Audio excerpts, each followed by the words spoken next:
राम राम राम राम राम राम राम। साधना और भक्ति के लिए शरीर जो है उसे तंदुरुस्त और स्वस्थ भगवान कैसे रखना है और उस शरीर से साधना कैसे करनी है वो।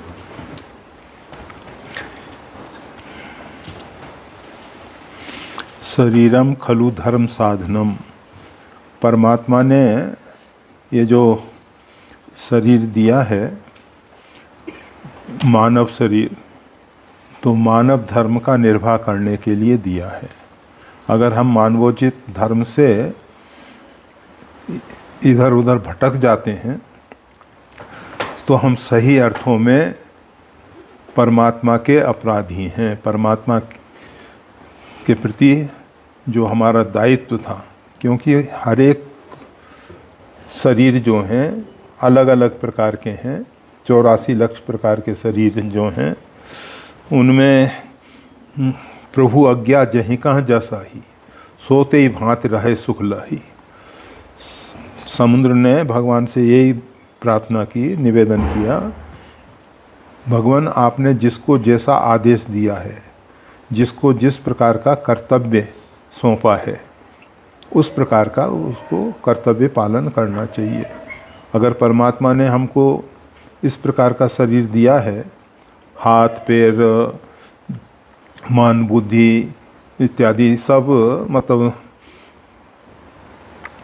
5 ज्ञानेंद्रिय 5 कर्मेंद्रिय 4 अंतःकरण चतुष्टय, इस प्रकार का जो हमको परमात्मा प्रदत्त शरीर प्राप्त है, इसका सही उपयोग करना है। उसके लिए हमको विवेक की आवश्यकता होती है। शरीर के विषय में 2 बातें हैं। शरीरम खलु धर्म साधनम, शरीर केवल धर्म साधन के लिए ही है, परंतु बहुत से लोग ऐसे हैं जो शारीरिक मीमांसा, शरीर के संबंध में ही सब कुछ सोचते रहते हैं। जिम अविवेकी पुरुष शरीर ही। एक विवेकवान पुरुष जो है वो शरीर के साथ जैसा व्यवहार होना चाहिए वैसा व्यवहार करता है। एक अविवेकी पुरुष है, एक व्यक्ति के पास विवेक का अभाव है। तो जो अविवेकी पुरुष है वो शरीर को ही सब कुछ मान बैठा है। शरीर हमको किस लिए दिया गया है वो हमको सोचना चाहिए। हम 84 लाख प्रकार के जो शरीर पा चुके हैं, असंख्य बार पा चुके हैं, एक बार नहीं। ये जीव जो है ममे वांशो जीवलोके जीवभूता सनातन, ये परमात्मा का सनातन अंश है। ये आज से नहीं है। कब से है ये? जब से परमात्मा है, जब से सृष्टि है। योग वासिष्ठ में गुरु वशिष्ठ जी ने राम जी से यही निवेदन किया कि प्रभु, जब से तिल है तब से उसमें तेल है, जब से दूध है तब से उसमें घी है, मक्खन है। इसी प्रकार से जब से परमात्मा है तब से सृष्टि है। परमात्मा से सृष्टि बाहर नहीं है। ये 2 प्रकार की जो परमात्मा की प्रकृति है, एक परा एक अपरा, तो ये दोनों परमात्मा के साथ हैं। किसी भी व्यक्ति की प्रकृति, स्वभाव, नेचर उसके साथ जुड़ा रहता है, वो उससे अलग नहीं होता है। आप और आपका स्वभाव अलग नहीं होता है, परंतु हम सब जो हैं उसमें, हम सब में मतलब कुछ लोग ऐसे हैं कि जो शरीर को ही सब कुछ मान लिए हैं, शरीर को ही नित्य मान रहे हैं, जबकि उनको मालूम है जातशी ध्रुवो मृत्यु, जिसका भी जन्म हुआ है उसकी मृत्यु अवश्यम भावी है। फिर भी वो शरीर को ही सब कुछ मान के शरीर के लिए ही जी रहे हैं। शरीर को ही रिष्ट पुष्ट रखना, शरीर को रिष्ट पुष्ट रखना चाहिए। गीता में भगवान ने कहा है, योग साधन के लिए भी, योगी के लिए भी, युक्ताहार विहारस्य युक्त चेष्टस्य कर्मसु युक्ता सपना बोधस्य योगो भक्ति दुखा। दुखों को दूर करने वाला योग। अगर हम दुखी होना चाहते हैं तो स्वेच्छाचारी जीवन जिएं। अगर हम दुखों से ऊपर उठना चाहते हैं तो हमको परमात्मा का आदेश मानकर योग का अर्थ होता है ये संपूर्ण जो अस्तित्व है एक है, हम इसको अनेक मान रखे हैं।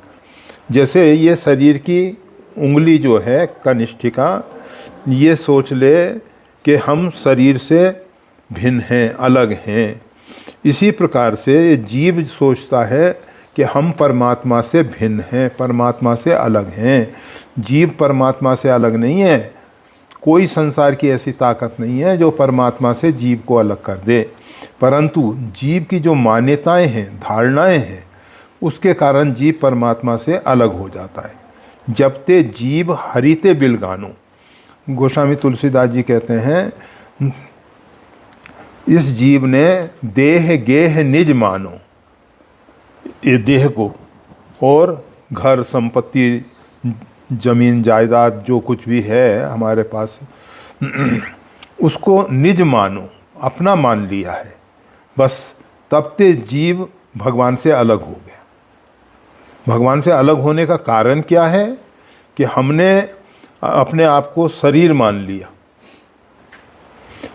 फिर शरीर को हमने अपना मान लिया।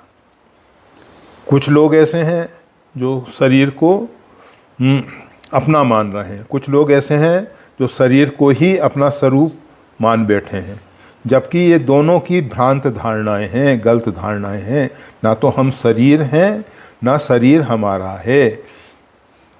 प्रभु ने कृपा करके ये धरोहर रूप में हमको शरीर दिया है और इस शरीर के माध्यम से हमको मानवोचित धर्म का पालन करते हुए, क्योंकि मानव शरीर है ना ये परमात्मा ने हमको जब पशु पक्षी का शरीर दिया था तो उसके अनुसार हम कार्य करते थे। उस समय तो हमको विवेक था ही नहीं।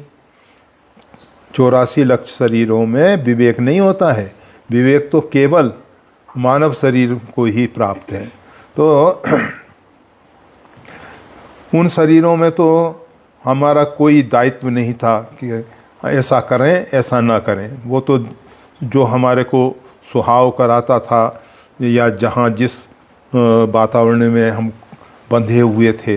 पशु शब्द का अर्थ होता है जो पाश में आबद्ध है। तो पशु जो है प्रारब्ध के अधीन रह के जैसा जैसा उसके प्रारब्ध में है वैसा ही वो करता है। परंतु ये जो मानव है इसको नवीन कर्म करने की स्वतंत्रता है। नवीन कर्म करने के साथ साथ ये विवेक से, विवेक कहते हैं सद और असद, क्या सही है क्या गलत है, क्या नित्य है क्या अनित्य है। शरीर बदलने वाले हैं, ये सब सृष्टियाँ बदलने वाली हैं, परंतु एकमात्र परमात्मा जो है जो तीनों काल एक रस रही, तीनों काल में कभी भी परमात्मा में कोई परिवर्तन नहीं होता है। हाँ, परमात्मा भी जब शरीर धारण करके आते हैं तो शरीर का कारण उसमें हर्ष शोक विषाद इत्यादि सब शरीर के धर्म जो हैं वो दिखाई देते हैं, परंतु उन सब के होते हुए भी परमात्मा उन सब से निर्लिप्त रहते हैं। आप सबको बताया गया है कि भगवान श्री राम को सीता जी के वियोग में दुखी देखकर भगवान श्री राम जो हैं हे खग मृग हे मधुकर शयनी तुम देखी सीता मृग नैनी आदि आदि कहते हुए दुखी दिखाई दे रहे थे। तो नारद जी ने विचार किया, मोर श्राप कर अंगीकारा सहत राम नाना दुखवारा। मेरे श्राप को अंगीकार करके स्वीकार करके भगवान जो है नाना प्रकार के दुख सहन कर रहे हैं। ऐसे अवसर पे भगवान के पास जाना चाहिए और भगवान से कुछ निवेदन करना चाहिए, प्रार्थना करनी चाहिए कि प्रभु उस समय मैंने भूल कर दी जो इस प्रकार से श्राप आपको दे दिया आदि आदि।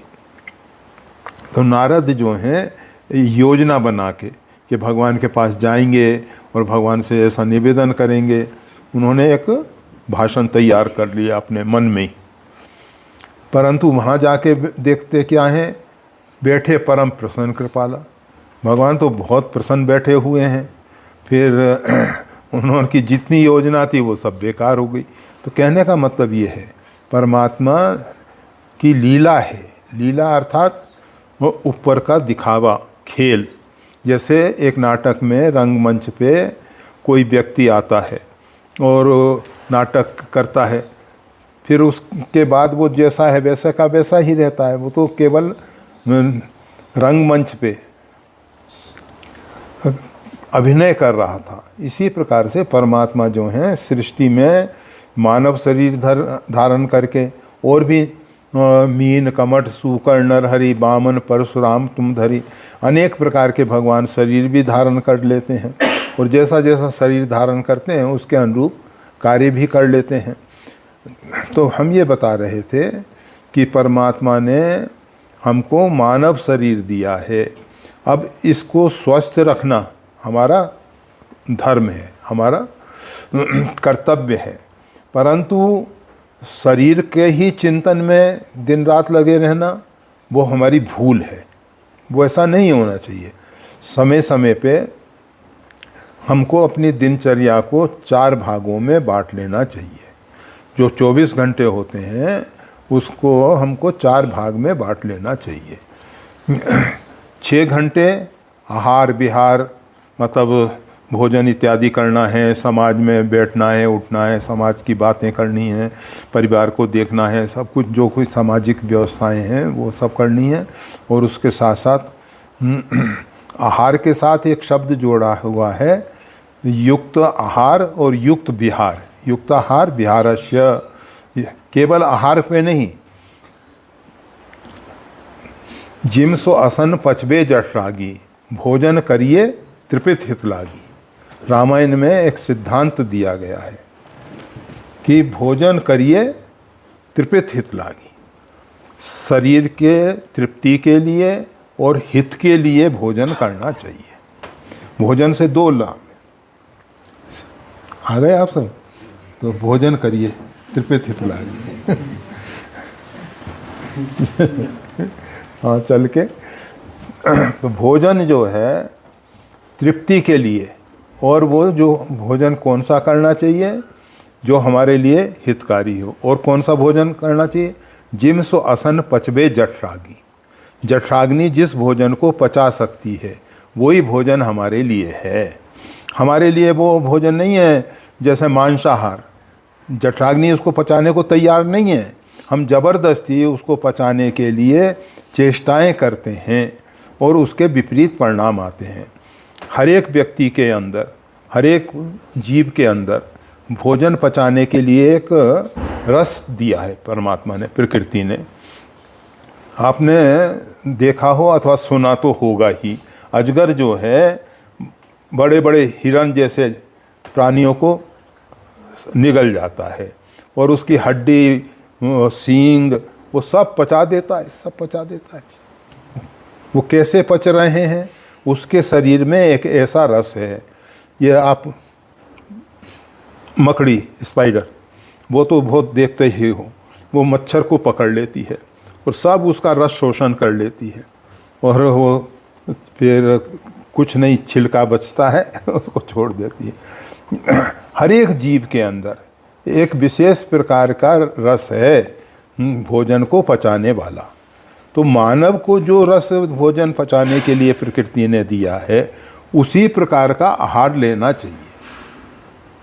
लोग पूछते हैं, कहते हैं कि भाई मांसाहार क्यों नहीं करना चाहिए। अब कुछ लोग कह देते हैं कि भाई इसमें हिंसा है, तो हिंसा तो हरी घास को तोड़ने में भी है, तिनके में भी है, साग सब्जियों में भी है, वनस्पतियों में भी है। पार्वती जी ने जब तपस्या की तो पहले बिल्व पत्र सेवन करती थी, फिर उसके बाद उनको लगा कि बिल्व पत्र उतार के लेते हैं उसमें तो हिंसा है, इसलिए फिर वो जो सूखे हुए पत्ते गिर जाते थे उनको पाने लगी। पुनः परिहरेउ सुखानेउ पड़ना, फिर आगे चल के उन्होंने उस सूखे पत्तों का भी त्याग कर दिया।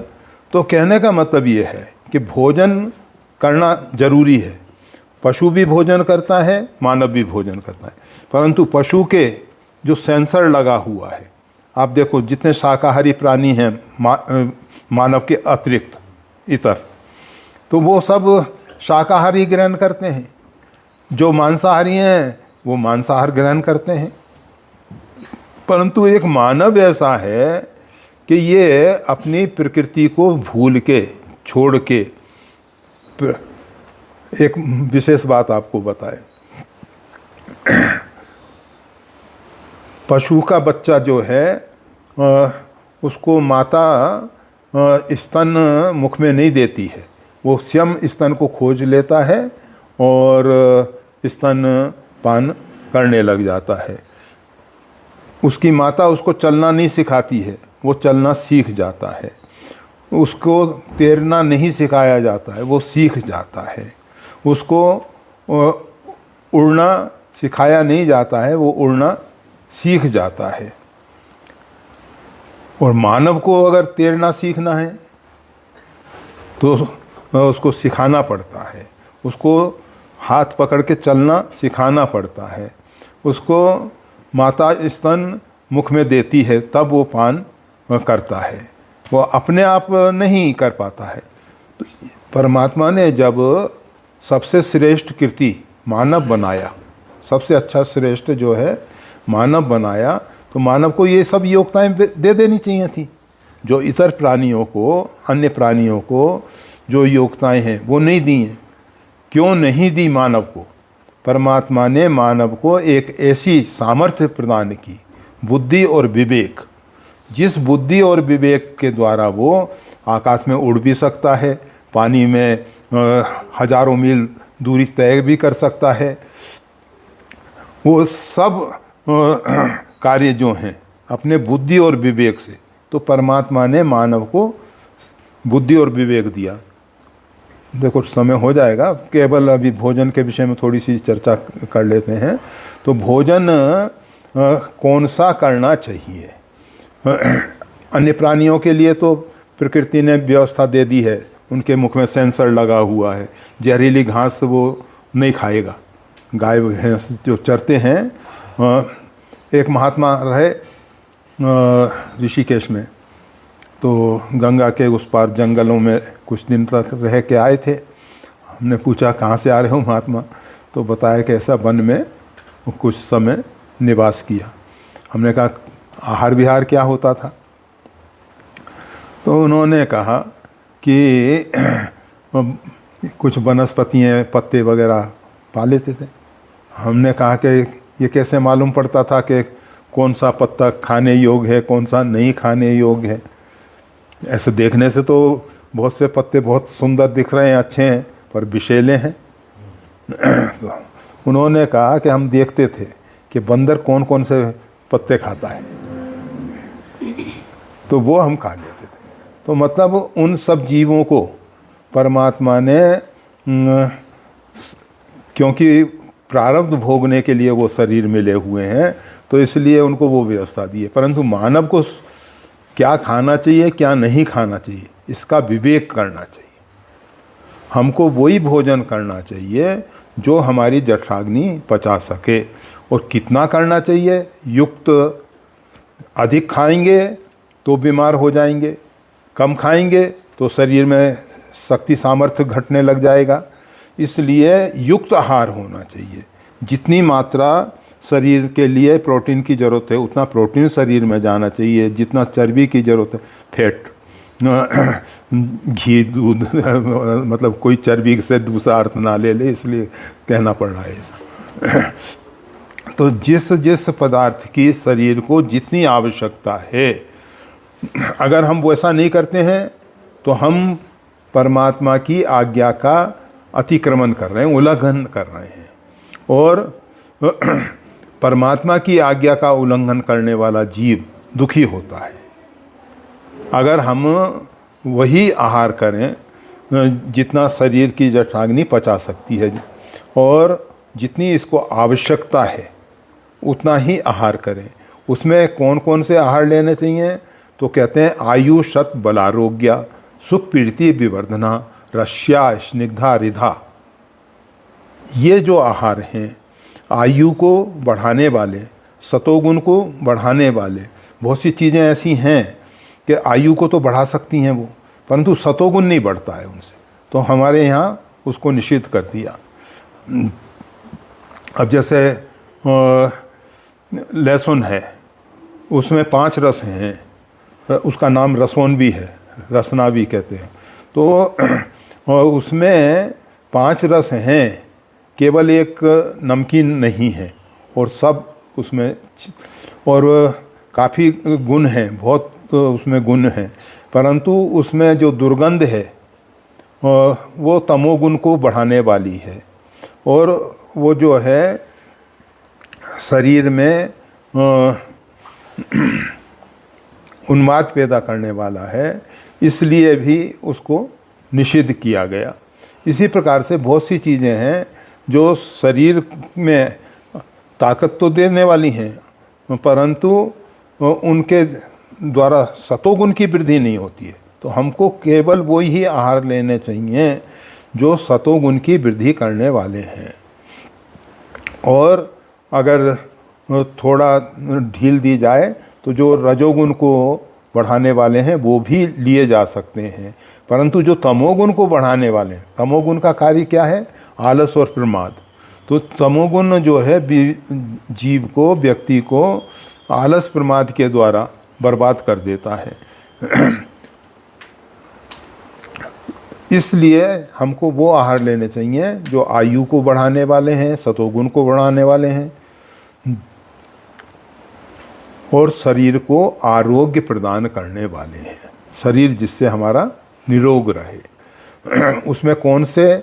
रस्या, रसयुक्त, स्निग्धा, चिकने, हृदा जो हृदय को प्रसन्न करने वाले हैं, स्थिरा मतलब जो स्थिर रहने वाला है तत्व जिनका, ये नहीं कि इतनी जल्दी डाइजेस्ट हो जाए, अभी भोजन किया 1 घंटे बाद फिर हमको भूख लग जाए, फिर तो हम भजन साधन या संसार के और कार्य जो भी करने हैं वो नहीं कर पाएंगे।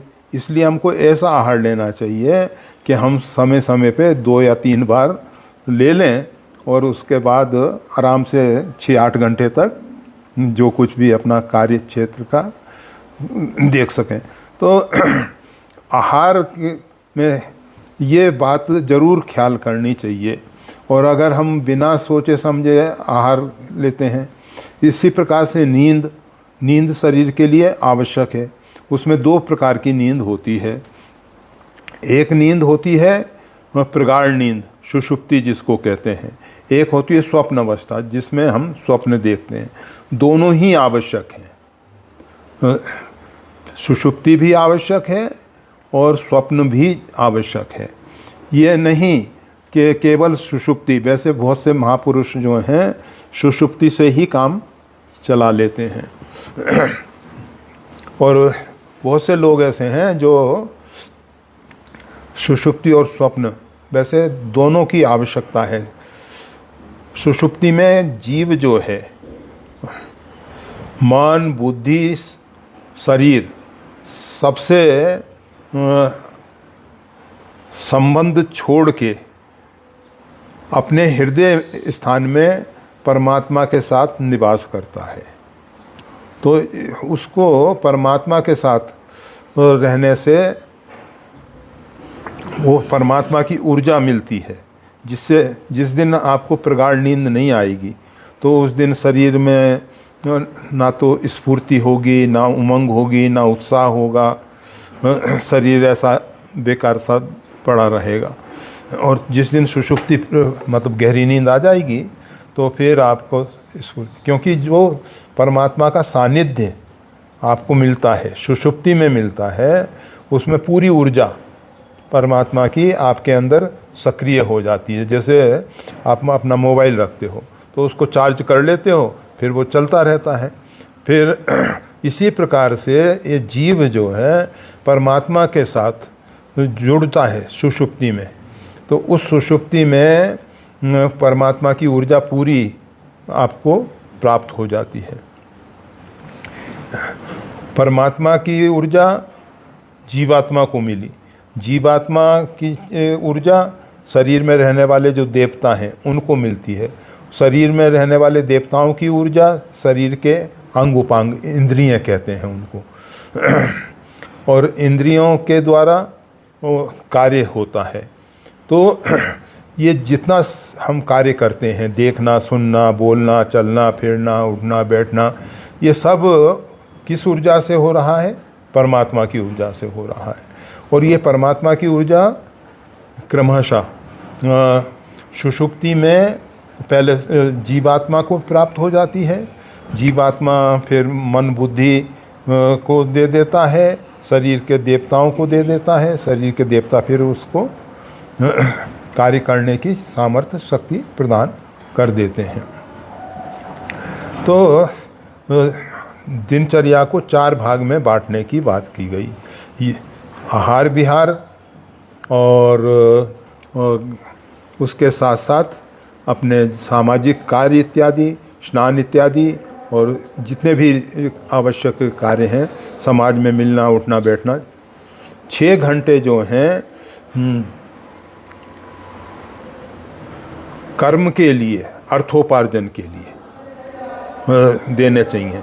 अब कुछ लोग ऐसे हैं जो अर्थोपार्जन नहीं करते हैं, जैसे ब्रह्मचारी बच्चे हैं, स्कूल में पढ़ने वाले विद्यार्थी हैं, या साधु बाबा हैं, और बहुत से अधिक उम्र के हो जाने पे, तो वो अपने हिसाब से जो अर्थोपार्जन के लिए जिनको ज़रूरत नहीं है, वो अपने अपने हिसाब से, जैसे विद्यार्थी है तो वो जो समय है पढ़ाई इत्यादि में ज़्यादा दे, और शारीरिक व्यायाम इत्यादि में। वैसे वो 6 घंटे में शारीरिक व्यायाम इत्यादि बिहार में सब आ जाता है, पर फिर भी तो साधु संत हैं तो वो जो 6 घंटे ज़्यादा मिल रहे हैं उनको आश्रम की सेवा इत्यादि में दें, और गौ सेवा में दें, और उसके अतिरिक्त भजन साधन में अधिक दें। 6 घंटे उसको भगवान का ध्यान इत्यादि पूजा पाठ में देना चाहिए। 6 घंटे सोने के लिए, 6 घंटे अर्थोपार्जन के लिए, 6 घंटे आहार विहार के लिए, और 24 नहीं हुए, 6 घंटे नींद। 6 घंटे नींद। तो इस प्रकार से अपने फिर दिनचर्या को सही ढंग से कर लेना चाहिए, तो उससे शरीर स्वस्थ रहेगा, मन बुद्धि स्वस्थ रहेंगे, और स्वस्थ चित्त से हम सही ढंग से सही जीवन जी सकेंगे। फिर हमको मानवोचित धर्म का अध्ययन करना चाहिए कि मानव किसको कहते हैं, मानवता क्या है, और उसके अनुसार हमको फिर अपना जीवन जीना चाहिए। श्री राम।